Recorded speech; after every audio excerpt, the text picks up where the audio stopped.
everybody! For today's scary story, I'm going to read 5 creepy stories from people who spent time alone in the wilderness. The stories that I'm about to read were actually provided by Reddit users. Story number 1. I live on a campground by myself. I know it sounds wacko-y, but it's really my tiny home, workshop, and a couple of other buildings for food, equipment, storage, and a guest room. One bad snowstorm knocked my area OOC, so I decided to hunker in for the long haul. I spent almost 2 weeks without leaving. 3 days in, I get woken up to a knock at the door. I get up to answer it, and halfway there I realize the only way this guy could knock on my door is if he broke the lock. So I grab my shotgun and ask him through the door who he is and what he wants. Guy says nothing and keeps banging. I go out the back door and sneak around the front, and I see a man who is on the ground, covered in blood. He was also shouting for help. Turns out he was driving and crashed and drug himself 5 miles down the road until he came to my place. By then he realized that I forgot to lock the bottom part of the gate and weaseled in. Luckily, he survived.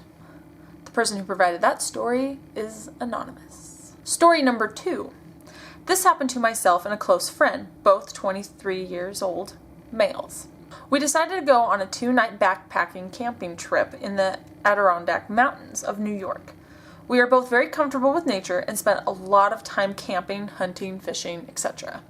We hiked about 5 miles into a small lake and set up camp on a small beach. This was not a heavily trafficked area, and we did not expect to run into anyone. Our first night there, as we were sitting around the fire, we saw a flashlight moving on the other side of the lake around 10:30. This was fairly unusual, however, we did not think too much of it. But, as time went on, this flashlight kept moving around the lake, getting closer to our campsite. We kept discussing who could possibly be wandering around the woods in the middle of the night, and we did not particularly want an unwelcomed guest. Once it was clear that the person or people were heading for a campsite, we moved off into the woods nearby to see who wandered up. I took a small axe with me, and he had a .22 rifle. Now, we weren't expecting trouble, and we certainly didn't want to make any, but we figured we might as well cover our bases. Now, the moment of truth. The flashlight comes near the light of our fire, and it is one man. He has a beard and is probably in his mid-40s. The scary part was he was carrying what turned out to be a pump-action shotgun. He walked around the campsite a few times and then proceeded to enter our tent. After rummaging around for a minute or so, he came out and started yelling, "I know you're out there. Why don't you come out and say hello?" My friend and I remained motionless under a hemlock tree about 50 yards away. That is when the man proceeded to fire his shotgun into the woods, not too far from where we were. He also swung his flashlight around several times. After what felt like hours, he grabbed my friend's backpack and a few articles of clothing we had drying off near the fire and threw them in to burn. My friend, who had trained the .22 at the man, asked me if I should shoot. I told him absolutely not, unless he spots us and starts to point the gun in our direction. Thankfully, the man moved off from where we had come after a little while. We waited until his flashlight was on the other side of the lake, ran out, grabbed everything we could fit in my backpack, and took off. It was near or around 2 or 3 a.m. We ran out the trail with flashlights and made it back to my car as the sun was coming up. We immediately went to the police department and reported it, where we also spoke with some forest rangers. That was it. I haven't heard anything back from the police. It wasn't mysterious, however, it creeped the hell out of both of us. And this user was Waffle Hump. Story number 3. In 2007, I was working on a trail crew in the Trinity Alps of Northern California. We had 13 people on the crew and a few support staff. At this point, we'd been in the woods for about 2.5 months. We had all seen and heard bears, mountain lions, pretty much anything you can think of that would make any terrifying noises. After dinner one evening, most of us are sitting around the fire doing whatever, and all of a sudden, there's this loud, agonizing, screaming sound. It was unlike anything any of us have ever heard. If I had to describe it, I'd call it a mountain lion shriek combined with the horror of a banshee.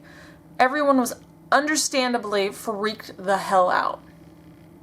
It sounded reasonably close, so a few of us, myself included, decided to investigate. About 3 miles from our base camp, there was a creature tied to a tree, absolutely losing its mind. It was a fucking llama. At this point, it's 10 p.m. or so, 25 plus miles from the nearest trailhead, and we find this llama tied to a tree just off the trail. We tried to calm it down without much success and went back to camp. The next morning, the llama was gone. It looked like it had broken its restraint and run off. We kept hearing the horrible llama noises from time to time for a few weeks. Towards the end of the season, a group of hunters passed us on a trail, and after chatting for a bit, we found out they tied the llama there because it decided to be stubborn and refused to walk anymore. Apparently, it laid down in the trail and would not move. So they left it and decided to come back for it. We figured at this point the llama was probably dead. We hadn't heard any llama screams for a few months and didn't really think about it. However, at the end of the season, when we all finally got back into the crew van and were driving out, that damn llama jumped across the road about 30 yards in front of us. I still think about that demon llama from time to time. I hope he had a fulfilling life in the Trinities. And that user was Random Pigs. Story number 4. It was June 1987. I know it was 87 because it was the baseball season after the Bill Buckner disaster. My girlfriend's parents owned the place. It was in southeast Idaho. I'm not going to say what town it was 22 miles from because they might still own it and I don't want this to get more weirder than it already is. It was a pretty big place with a lot of acreage. The guy who was the full-time caretaker for the place had just quit. My girlfriend's dad went out there to find a new caretaker, but the new caretaker couldn't start for 1 month. Her dad offered to pay me $1,200 to go out there. Free food, satellite TV, one of those huge dishes from back then, and free booze. All I had to do was keep an eye on the place and feed the dogs and the horse. I had never been out west, so I took him up on it. It sounded better than doing landscaping. I spent the time reading and exploring, playing with the dogs, riding the horse, shooting. Completely uneventful experience until that night. That night, after the knocking stopped and the dogs stopped barking, I eventually went back to sleep. I didn't freak out at all that much because there were 2 German Shepherds inside with me, and I had a gun.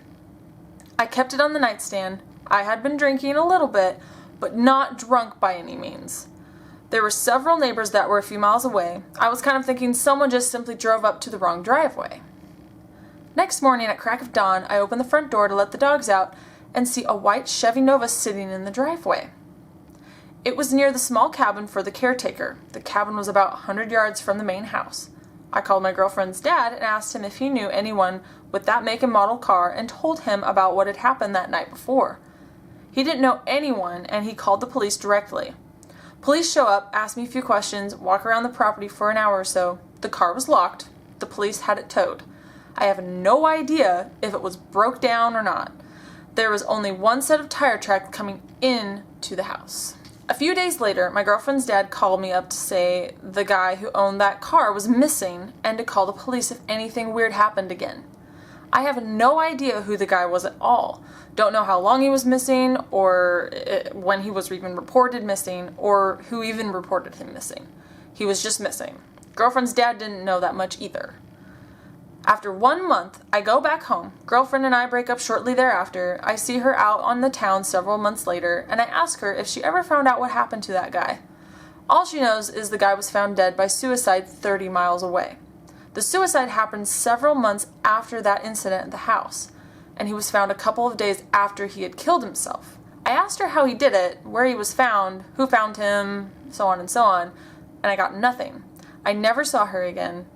You all know just as much as I know. I feel your pain. And that user was fucktard, but it's spelt with a PH. Story number 5, and the last one. Got stalked by a mountain lion on a hike. It was late at night.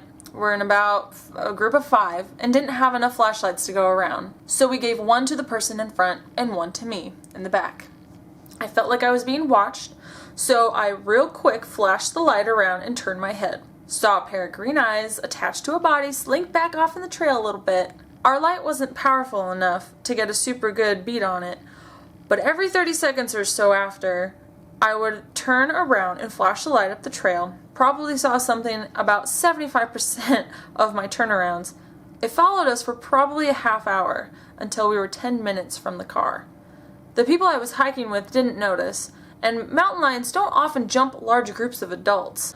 But I wasn't really, statistically, we're probably fine at this point. No one else noticed, and I didn't say a word while it was following us. Really didn't want to run the risk of a panic. And that user was Chill Frat Bro. So that's it for these stories. Let me know which story was your favorite. Let me know if you want me to read more stories like this, more creepy things. Let me know. Let me know down below in the comments. All that stuff. Thumbs this up if you liked it.